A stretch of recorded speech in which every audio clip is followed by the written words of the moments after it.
Packing for a holiday can be a little stressful. Many of us tend to bring lots of just-in-case items, which will only add to the weight of your suitcase, making it overly stuffed, heavy, maybe even more expensive to check in if you're flying, but it doesn't have to be that way at all. Besides possibly being charged a lower luggage fee while you're traveling, packing light is also a way to achieve a sense of calm and ease while you're away. Making a well-curated travel capsule consisting of multifunction pieces is a great way to spark your creativity and create various different outfits, and it's a perfect opportunity to learn how far you can actually get even with less. And that's a way of thinking that will not only benefit you for your next vacation, it's a slower mindset that you can adopt into your wardrobe and spending habits in general, achieving a higher sense of calm and more confidence in what you wear.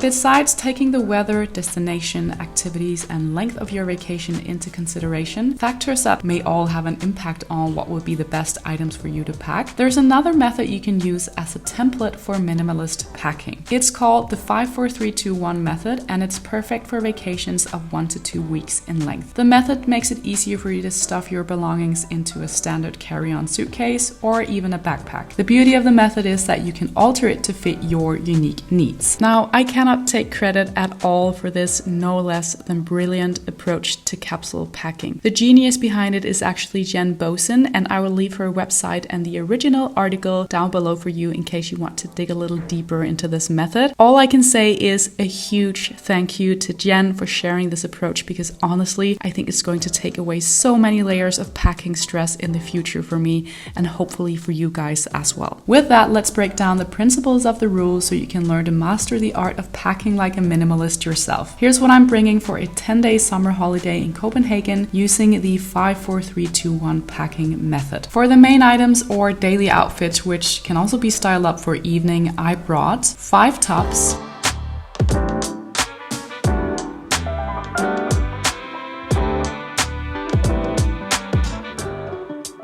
4 bottoms,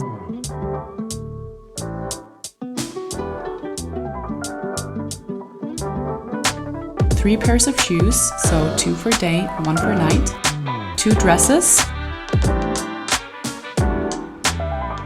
1 jacket.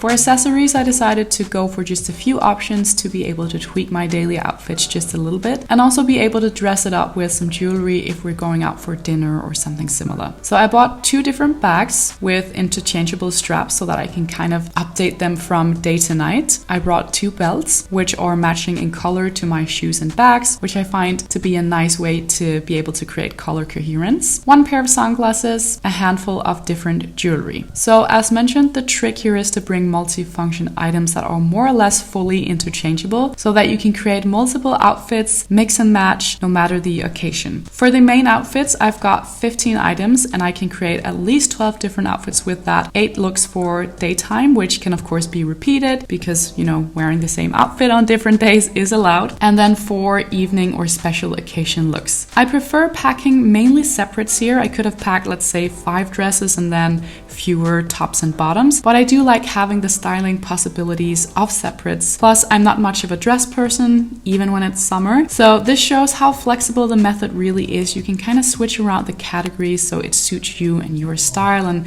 whatever vacation you have ahead of you. When you're only away for 1 to 2 weeks, it's also easier to predict things such as the weather, what kind of activities you're gonna attend, which will make planning and packing ahead a lot easier. If you want, you can even try on all the outfits from home. You can take pictures of them and then save them on your phone for quick outfit inspiration while you're away. All of this will make it feel like pure bliss when you're getting dressed on your vacation. Now, when selecting the specific pieces within each of the different categories with this method, I do have a few important points for you to consider. So I just mentioned separates being a thing for me before. Another thing is to never forget your style keywords, even when you're traveling. Sure, there are destinations where you'd maybe be a little bit more playful with your style than you would normally, but don't forget to check check in with yourself to make sure you're going to feel confident in your outfits. It's also key to think about contrasts. Again, getting back to that multifunctional way of thinking. It could be that there's one keyword that will be more dominant for you on this specific trip. So that could be casual, for example. But even then, make sure to bring a few contrasting pieces like classic or romantic styles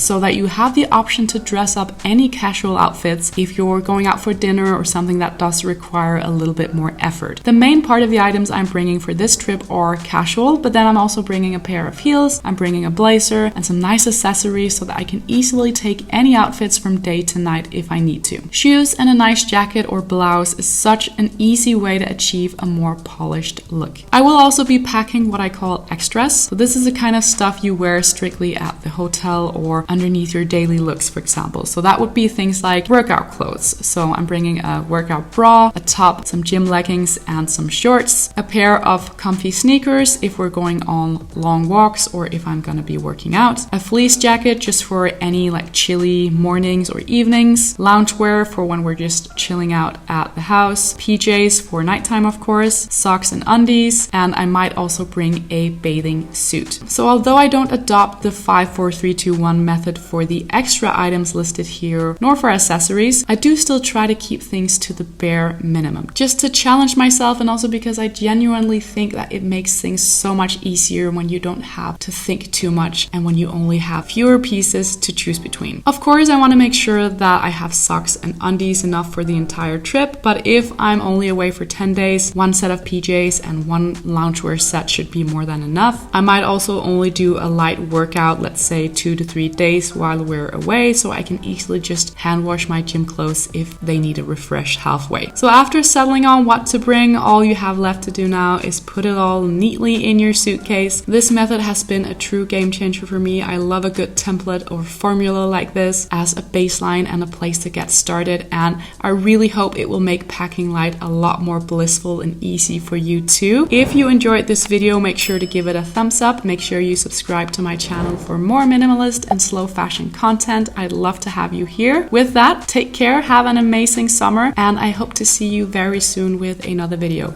Bye guys.